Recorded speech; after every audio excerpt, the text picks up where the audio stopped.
दोस्तों, देश में घोटाले पर एक वेब सीरीज आजकल खूब चर्चा में है। Scam 1992 the Harshad Mehta story. दोस्तों, नाम से ही ये सीरीज आर्थिक घोटालों पर आधारित लगती है, जो कि शेयर दलाल हर्षद मेहता के इर्द गिर्द घूमती है।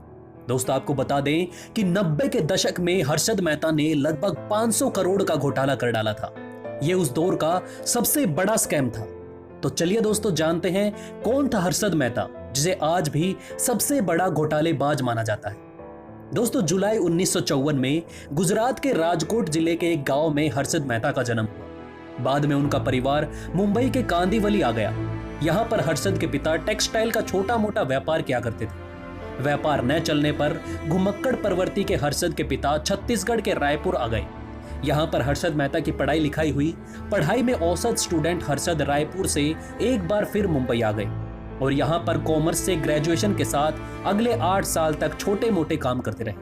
यहाँ तक कि उन्होंने कपड़े बेचने से लेकर सीमेंट के सेल्स का भी काम देखा था। दोस्तों, काम के दौरान ही उनकी रुचि शेयर मार्केट में जागी और जल्द ही वे आगे निकलने लगे। हर्षद लगभग 4 सालों के भीतर बेहद मुश्किल माने जाने वाले स्टॉक मार्केट के सारे पैतरे सीख चुके थे और अपनी कंपनी भी शुरू कर डाली।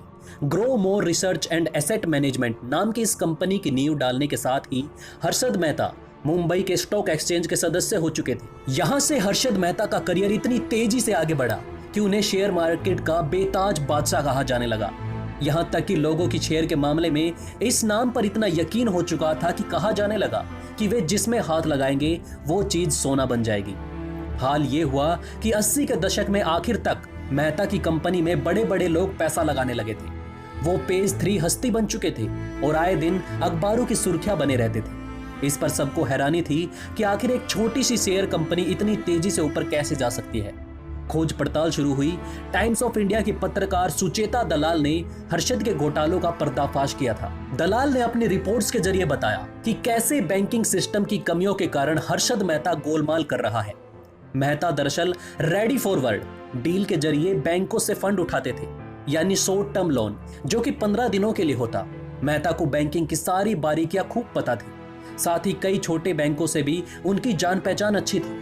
इसी का फायदा लेते हुए उन्होंने जाली बैंकिंग रसीद बनवाई और इसी रसीद के जरिए वे दूसरे बैंकों से पैसा लेकर शेयर में लगाते। शेयर बाजार में जैसे ही मुनाफा होता, वे तुरंत बैंक को रसीद के बदले लिए पैसे लौटा देते। फर्जीवाड़ा आराम से चल रहा था, लेकिन एक बार शेयर में गिरावट के बाद वे बैंक को सही समय पर पैसे लौटा नहीं सके। इसके बाद ही पत्रकार सुचेता दलाल ने शेयर मार्केट के इस सबसे बड़े स्कैम का पर्दाफाश किया। घोटाला सामने आने के बाद एक हर्षद मेहता पर ढेरों मामले दर्ज हुए। इनमें 70 क्रिमिनल और लगभग 600 सिविल मामले शामिल थे। हालांकि केवल एक ही केस के सबूत मिल सके। इतने बड़े स्कैम का दोषी होने के बाद भी मेहता को 5 साल की कैद और 25,000 रुपए जुर्माना लगा। आखिरकार साल 2001 में जेल के भीतर ही दिल का दौरा पड़ने से हर्षद की मौत हो गई। तो दोस्तों, आपको कैसी लगी हर्षद मेहता की ये छोटी सी कहानी, हमें कमेंट बॉक्स में जरूर बताइएगा। और दोस्तों, ऐसे ही खबरें अगर आप आगे भी देखना चाहते हैं तो भी हमें कमेंट बॉक्स में अपना सुझाव दे सकते हैं। इसी के साथ दोस्तों, मैं मिलता हूं आपसे ऐसे ही किसी अगली वीडियो में। तब तक के लिए हमारे चैनल पर बने रहें। धन्यवाद।